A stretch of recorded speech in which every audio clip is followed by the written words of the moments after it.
Mateus capítulo de número 27, vamos tratar de alguns tópicos interessantes e tentar também condensar, porque é um capítulo bem extenso, né? Vamos falar sobre o suicídio de Judas, Jesus perante Pilatos e a crucificação e a sepultura de Jesus, né? Essas são as questões maiores, mas há os seus pormenores dentro, né? A Bíblia diz a partir do versículo 1 até o versículo 10 sobre o suicídio de Judas, que chegado amanhã os principais sacerdotes e anciões tomaram a decisão de matar Jesus. Na verdade, eles fizeram uma nova reunião, né? Porque aquela primeira reunião, eles sabiam, aquele primeiro julgamento, eles sabiam que era falso, mas essa decisão de matar Jesus já havia sido tomada na noite anterior, né? Só vieram legalizar aquilo que eles tinham feito na ilegalidade, né? Daquele tribunal ilegal que montaram, que eu tratei disso no capítulo anterior, para matar Jesus. E aí então eles prenderam Jesus e o levaram para entregar ao governador Pilatos, né? E Judas, aquele que o traiu, vendo que Jesus foi condenado, trouxe as 30 moedas de prata aos principais sacerdotes, dizendo: pequei traindo sangue inocente. Mas eles disseram: isso é problema teu, não é problema nosso, né? E aí Judas, tomado por um ódio, uma raiva, um remorso, ele atira, ele joga dentro do templo as 30 moedas de prata e sai para se enforcar. E aí então os príncipes, os sacerdotes pegam as moedas e dizem: olha, não é lícito colocá-las no cofre da oferta, porque é preço de sangue. E aqui a gente vai falar um pouco sobre esses dois pontos: a crucificação de Judas, o Iscariotes, e a moeda de preço de sangue. Aqui diz que Judas saiu para se enforcar. Em Atos 1,18 diz que Judas, precipitando-se, cai sobre uma rocha e tem a sua barriga aberta e as suas entranhas lançada para fora, né? Não é uma contradição, isso aqui é uma explicação simples de ver que ele sai para se suicidar, para cometer suicídio, e provavelmente faz isso num lugar muito alto e essa corda se rompe. Então ele cai sobre uma rocha e tem então sua barriga aberta e as suas entranhas são expostas. É uma morte horrível para aquele que traiu a Jesus. Judas foi tomado de remorso e não de arrependimento, né? Quem se arrepende vai para Cristo. Quem tem remorso tenta resolver da sua maneira. E aí então os líderes dizem que as moedas não são dignas, né? Não são lícitas de ser colocadas no cofre, porque são moedas de sangue. E aqui é a hipocrisia dos líderes, né? Os judeus e dos religiosos de época. Eles mataram Jesus, eles pagaram falsas testemunhas contra Jesus, eles criaram um falso julgamento contra Jesus, eles não deram chance de testemunhas para Jesus, eles simplesmente acusaram Jesus de todas as formas possíveis, né, e imagináveis que existiam em época, mas não aceitam as 30 moedas de volta no cofre. Então eles sabiam, e aqui eles assumem a culpa de tudo aquilo que eles fizeram, sabendo que era preço de sangue inocente, né? E então eles pegam aquele dinheiro e compram o campo de oleiro, né? O campo do oleiro. Se cumpriu, na verdade, uma profecia que diz que tomaram as 30 moedas de prata em que foi traído, o preço que foi avaliado, que certos filhos de Israel avaliaram e deram ao campo do oleiro conforme ordenou o Senhor. Hoje esse campo já não é mais um campo de oleiro, se tornou futuramente um cemitério, né? Para gentios que moravam em Israel, mas até então foi cumprida uma profecia, mais uma profecia sobre o Messias. E aí quando Jesus é colocado diante de Herodes, e ele lhe pergunta se Jesus é o rei dos judeus, que vai do 11 até o 31, e Jesus vai falar que tu o dizes, e vendo que todas as acusações que os sacerdotes e a multidão traziam, nada respondia, Pilatos fica perplexo, né, admirado com o silêncio de Jesus, e sabendo que Jesus é inocente, ele tenta então libertar Jesus. Aqui nós vamos fazer um misto dos evangélicos sinóticos sobre isso, porque vai dizer que Pilatos pega Jesus e envia Herodes, e Herodes então devolve Jesus a Pilatos, porque também não achou nele acusação. E aí, por ocasião da festa, o governador soltava um prisioneiro, dava indulto para um prisioneiro, quem que o povo escolhesse, né? Então ele pega Barrabás, que era um preso conhecido, versículo 16. E Barrabás não era conhecido por ser bom, Barrabás era conhecido por ser um assassino, um rebelde, um amotinador e um ladrão. É isso que a Bíblia descreve sobre Barrabás. Tenho comigo a convicção de que Pilatos sabia que o povo que preferiria Barrabás crucificado e Jesus morto, porque enquanto Barrabás roubava e aprontava, Jesus curava, multiplicava pães, cuidava da multidão, expelia demônios. Mas mesmo assim o povo disse: solte Barrabás, e crucifica a Jesus, chamado Cristo. E Pilatos fez isso porque sabia que por inveja eles haviam entregado a Jesus. O versículo 18 vai falar sobre isso. E ele ainda no tribunal, a sua mulher vem e diz: olha, a sua mulher manda dizer, não entre na questão desse justo, porque num sonho muito sofri por causa dele. A mulher dele em sonhos entendeu que ele era justo. Mas a Bíblia diz que os principais sacerdotes e os anciões persuadiram a multidão para que Barrabás fosse solto e Jesus morto. E aí então Pilatos tenta mais uma vez dizendo: quem que vocês querem? Eles dizem: Barrabás solto. E aí Pilatos então tentam algo mais simples, né? Entre aspas, vamos explicar sobre isso aqui, que ele diz: então vamos açoitá-lo a Jesus e depois soltá-lo, né? Vamos então mandar que eu vou mandar que Jesus seja açoitado e depois solto. E eles não aceitaram. Então o que Pilatos fez? Lava suas mãos, dizendo: estou inocente do sangue deste homem, a responsabilidade de vocês. Versículo 24, e o povo responde, todo o povo junto, isso é interessante: caia sobre nós e nossos filhos o seu sangue. Então Barrabás, então soltou Barrabás. Pilatos manda soltar Barrabás, manda açoitar Jesus e manda para ser crucificado. E em seguida os soldados começam então a levar Jesus ao pretório, né? E reúnem-se em torno dele e começam já a zombar dele, né? Eles arrancam as vestes de Jesus, colocam sobre ele um manto vermelho, um manto escarlate, coloca sobre ele uma coroa de espinho, coloca sobre a sua cabeça a coroa de espinho, na sua mão dão um caniço, que é uma cana, né? Ou um cetro, e se ajoelham perante ele, né? Dizendo que estava adorando, dizendo: salve o rei dos judeus, e começam a cuspir nele e bater nele com a cabeça, e depois de ter escarnecido, tiram o manto, coloca as vestes dele de novo e leva ele para ser crucificado. A multidão foi persuadida novamente pelos líderes judeus a soltar Barrabás e a mandar a matar Jesus. Nós não podemos ser multidão, nós temos que ter a nossa opinião pessoal sobre quem é o Cristo. Não importa como o mundo está vendo, não importa como a sociedade ou a cultura atual vê Jesus. Nós sabemos que Ele é Senhor sobre todas as coisas. E a nossa opinião deve ser mantida acima de qualquer opinião que foge de um contexto bíblico. É isso que nós precisamos estar atentos, né? E aí Pilatos, ele vai tentar livrar Jesus. A gente vê pelo menos 4 ocasiões que ele tenta livrar Jesus. Mas Pilatos, ele tenta livrar Jesus, mas do modo errado, né? Ele tenta por Herodes, para que ele ficasse livre da consciência, dizendo a si mesmo: ele o crucificou, eu não. Ele o condenou, eu não. Herodes então tenta pela dissuasão de alguém pior do que Jesus à vista dele, né? E a multidão rejeita. Pilatos então tenta somente açoitá-lo, a multidão rejeita. Porque nos contextos dos sinóticos vai dizer: olha, este homem tenta uma sedição contra o governo romano, e quem se faz inimigo de Roma torna-se inimigo de César. Pilatos então ele prefere a sua posição política do que a sua posição de consciência de que Jesus de fato era inocente. E aí então ele manda Jesus que seja açoitado e crucificado. Pilatos ele se livrou de Jesus, entenda bem isso, mas não da culpa da consciência. Logo adiante, no tempo do imperador Caio, Pilatos ele cai numa desgraça tão grande que ele acaba cometendo suicídio, né? A vida dele nunca mais foi a mesma, depois que ele mandou crucificar um homem, a qual ele percebeu que era um homem inocente, né? Então ele também pagou o seu preço. Mas aquela multidão que assistiu na crucificação, elas gritaram: que o seu sangue caia sobre nós e os nossos filhos. E isso foi algo muito grave, né? A maldição do sangue. Eles pediram algo que eles não tinham noção do que de fato eles estavam pedindo, né? E quando a gente pede algo que é fora da vontade de Deus, a gente pede muitas vezes coisas que a gente não tem noção do que está pedindo. Para se ter uma ideia, a partir do ano 60 depois de Cristo, na cidade de Citópolis foram mortos, assassinados em uma chacina 13 mil judeus.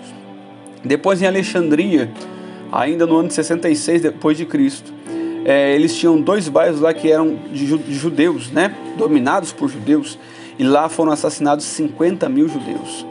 Mas foi no ano 70, quando o general Tito cerca na verdade, né? Antes do ano 70, que ele já invade e cerca Jerusalém para matar aquele povo, acusado agora de sedição contra Roma.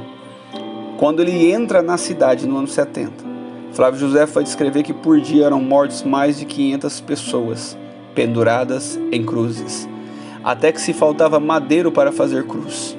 Então a maldição do sangue veio na sequência sobre eles, e veio de forma muito grave, né? Nessa questão aqui, ainda foram trucidados 20 mil judeus em Cesareia, também no ano de 66, antes do ano 70, quando General Tito invade, começa a matar esses homens, pendurar eles em cruzes. E aí quando eles invadem Jerusalém, eles não poupam idade, não poupam sexo, eles matam a todos aqueles que lhe acham pelo caminho, numa grande mortandade e espalhamento do povo judeu sobre a terra, né?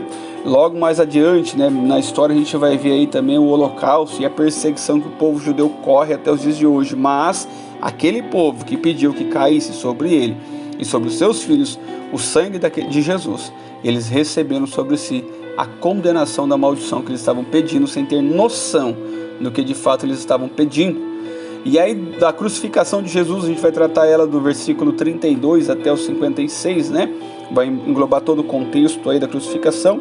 Vai dizer que um homem chamado Simão Cirineu, em Lucas e Marcos vai dizer que ele é pai de Alexandre Rufo, que estava voltando de um campo, foi obrigado, constrangido a levar a cruz de Jesus. Vamos explicar sobre isso. Pilatos, antes de mandar que Jesus fosse crucificado, mandou que Jesus fosse açoitado. E o açoite romano, ele era muito cruel. O açoite romano era uma espécie de um chicote, né? Um cabo de madeira com tiras de couro, e na ponta dessas tiras de couro tinha chumbo e pedaços de ossos grudados nela. E a maneira que era aplicado era muito cruel. Aqui eu não estou falando de um castigo judaico, de um castigo romano, que era aplicado muitas vezes mesmo em criminosos que estavam condenados, sentenciados à cruz. A verdade sobre o açoite romano é que ele arrancava pedaços, lascas de carne das pessoas ainda vivas. Algumas pessoas relatam, alguns historiadores relatam que alguns perdiam os olhos nesse chicoteamento, nesse açoite, porque tentavam se defender de alguma forma. Outros dizem que eles estavam amarrados e eram chicoteados de maneira muito cruel. Alguns não resistiam não aguentavam chegar até a crucificação, mas morriam no próprio açoite, né? Então, quando Simão Cirineu ele é constrangido a levar a cruz de Jesus, é porque o Evangelho de João vai dizer que Jesus estava caindo pelo caminho, não estava mais aguentando o seu corpo parar de pé, porque estava dilacerado, aberto, encharcado de sangue, por causa do peso do açoite. Agora ele caminhava em um local, versículo 33, chamado Gólgota, que significa lugar da caveira. E aqui tem pelo menos duas explicações interessantes sobre isso. O primeiro era a aparência, né, do local. O local em si ele parece uma caveira, mas o segundo explicação sobre o local de caveira é porque os presos, os que eram considerados malditos pela lei e colocados em cruzes, eles não tinham direito a um sepultamento, né? Então eles ficavam nas cruzes lá até que seus corpos entrassem em estado de putrefação, apodrecimento. E aí eles iam apodrecendo sobre as cruzes mesmos. E numa nova crucificação que não era constante, quando chegava lá, dava-se por conta de muitos cadáveres, né, jogados lá, que tinham sido deixados ao relento. Então é nesse sentido de que Jesus é exposto, né?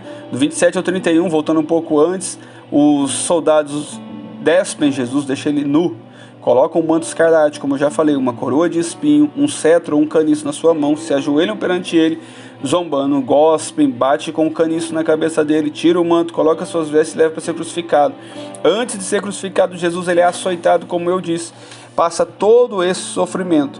E agora, caminhando ao Gólgota, Simão Cirineu é obrigado a levar a cruz de Jesus. E aí, a Bíblia vai dizer no versículo 34 que alguém tenta dar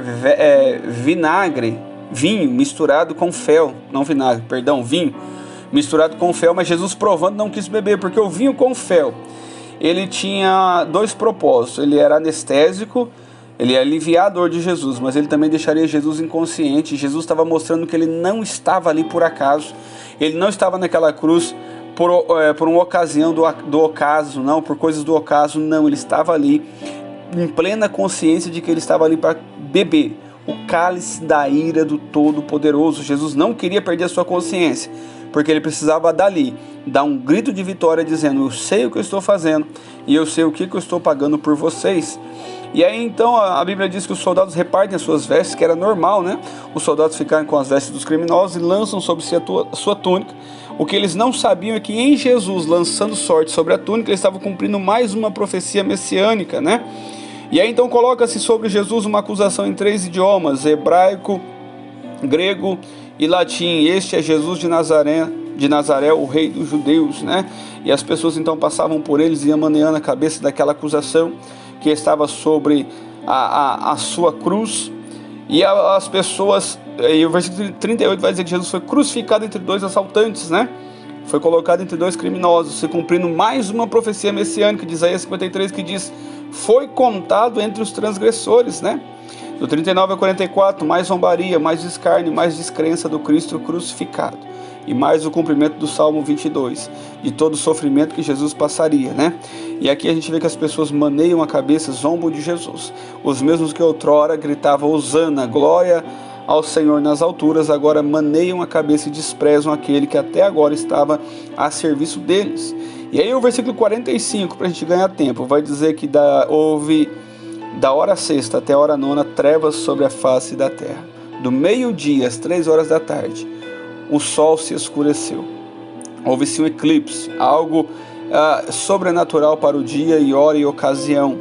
Na verdade era o céu se fechando e Jesus sorvendo, bebendo todo o cálice da ira, do cálice amargo da ira do Todo-Poderoso.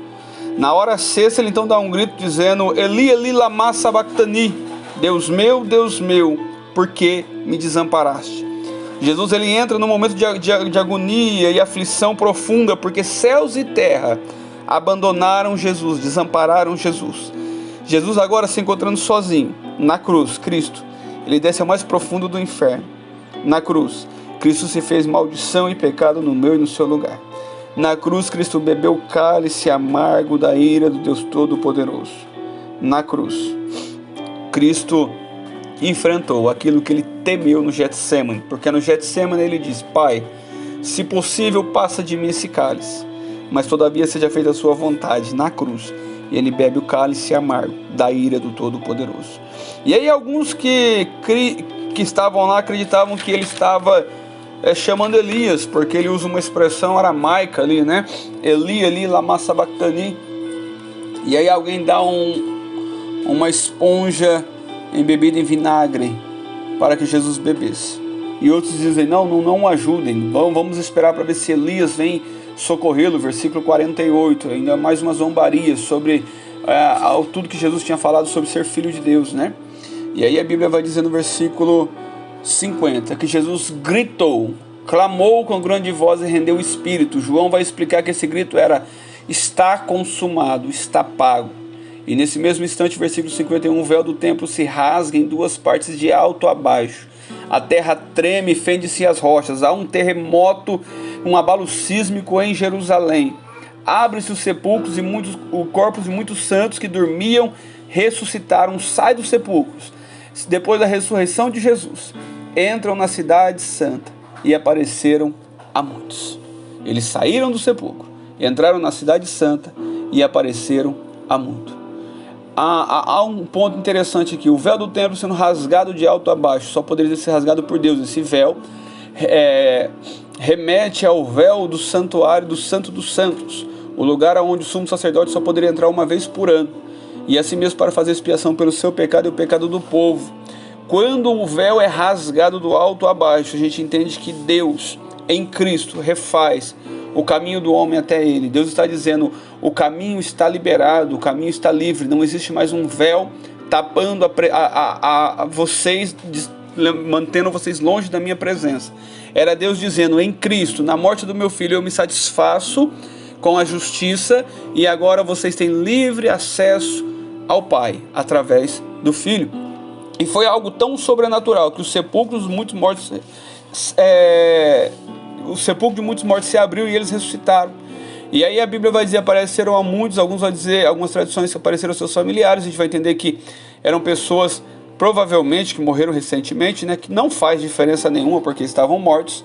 O centurião, então, versículo 54, vendo todos esses milagres, vendo a escuridão que pairou sobre a face da terra, do meio-dia às 3 da tarde, vendo o brado com que Jesus bradou e vendo tudo que acontecia ao seu redor, ele disse: verdadeiramente, este era o Filho de Deus. Um centurião, um gentil, um romano, conseguiu compreender coisas que os israelitas não compreenderam, porque era para os israelitas estar gritando que Jesus era o Filho de Deus, mas eles o desprezaram, o entregaram para ser morto e ser escarnecido e zombado. Mas um gentil conseguiu compreender que Jesus verdadeiramente era o Filho de Deus. Versículo 55 e 56 vai dar destaque às mulheres, né? Que diz que tinham seguido Jesus desde a Galiléia para o servir, e elas estavam ali observando de longe. e entre elas Maria Madalena e Maria, mãe de Tiago e José. Tiago e José já foi apresentado, como eu falei aos irmãos, como irmãos de Jesus. Era Maria, mãe de Jesus, e a mulher de Zebedeu, né? A mãe de Tiago e João também estava ali. E é interessante que essas mulheres que Lucas vai dizer no seu livro, no capítulo 8, que elas serviam a Jesus em vida com seus bens, acompanham ele até a morte, né? Os discípulos, Pedro, Marte, vou falar de novo de Pedro, que diz que estaria com Jesus até a morte, não é apresentado nessa sequência, não é visto nesse cenário. Os discípulos não são vistos nesse cenário, a não ser João, né? Quando ele vai falar sobre mulher, eis aí teu filho, homem, eis aí tua mãe, mas os demais discípulos, e Pedro, Marte, que diz que iria até a cruz, não estavam, mas as mulheres estavam. Nós precisamos valorizar o ministério feminino, porque essas mulheres, quando elas entendem o que é ser fiéis a Deus, elas vão até o fim. E aqui estão elas provando isso, né? E aí então nós entramos no último estágio do capítulo 27, a sepultura de Jesus, que vai do versículo 57 até o 66. Um homem chamado José, de Arimateia, um homem rico, também discípulo de Jesus, vai até Pilatos e lhe pede o corpo de Jesus, e Pilatos manda que fosse entregue. E aí então José de Arimateia tira o corpo de Jesus da cruz, envolve num pano de linho limpo, coloca num sepulcro novo que ele havia aberto numa rocha, coloca uma grande pedra para tampar a entrada do sepulcro e se vai. Aqui é o interessante notar, e digno de nota, que José de Arimateia era um homem rico. Outros evangelhos vai colocar ele como um senador, né? Uma espécie de senador de Sinédrio. Então provavelmente ele não estava envolvido na trama de Jesus porque era seguidor de Jesus. Ele não cooperou, não aceitou o que foi feito acerca de Jesus, mas ele encara Pilatos. E ele não teme ser associado a um maldito, porque todo aquele que era pendurado no madeiro era considerado maldito. Ele não teme ser associado a um amotinador, mas ele vai até Pilatos por causa do corpo de Jesus, por amor a Jesus. E por amor a Jesus ele vai até o fim. E é digno de ser lembrado que não foi um parente de Jesus, ou um discípulo de Jesus que pede o corpo, mas José de Arimateia, um homem rico, que ele vai até Pilatos e pede o corpo de Jesus para que não ficasse apodrecendo sobre o madeiro. E também nisso se cumpre mais uma profecia que diz que o seu corpo não viria corrupção, né? E então ele vai e pede esse corpo, envolve num pano de linho novo, coloca num sepulcro aberto na rocha. Mais uma vez vale destacar que quando ele vai colocar lá estavam assentados na frente do sepulcro Maria Madalena e a outra Maria. As mulheres vão até o final com Jesus. E elas vão até o final com Jesus. E os demais evangelhos, e mais para frente a gente vai ver que elas também compram os aromas para embalsamar o corpo de Jesus. E por causa desse cuidado e fidelidades que elas têm a Jesus, elas são as primeiras a ver o Cristo ressurreto. Então vale a pena ser fiel no ministério, vale a pena ser fiel na caminhada, vale a pena manter a nossa fé acima de toda crendice popular. A fé que é firmada e é garantida pela palavra de Deus, né? Isso é bom a gente estar lembrando. E aí então, no versículo 62 até o 66, vai dizer que no dia seguinte, um dia depois da preparação, os principais sacerdotes fariseus vão ter com Pilatos e diz: olha, aquele enganador, enquanto vivia, diz que depois de 3 dias ressurgiria. Manda então que o sepulcro seja guardado em segurança até o 3º dia, para que não seja o caso que os seus discípulos vão à noite, furtem e digam ao povo que ressurgiu, e o último erro será maior do que o do primeiro. Olha que interessante, o último erro será maior do que o do primeiro. Então eles sabem que erraram e confessaram isso com as suas bocas até o final, porque a verdade ela sempre triunfa sobre a mentira. Então não importa quanto tempo que ela seja escondida, uma hora ela aparece, né? E aí então Pilatos diz: bom, seja feito como vocês pediram, leva lá uma escolta, fica tranquilo. Então eles montaram guarda no sepulcro, selaram a pedra e deixaram ali uma escolta. Esse selo era um selo real, não poderia ser removido por ninguém, né? E a escolta estava ali para garantir que ninguém roubaria o corpo do sepulcro.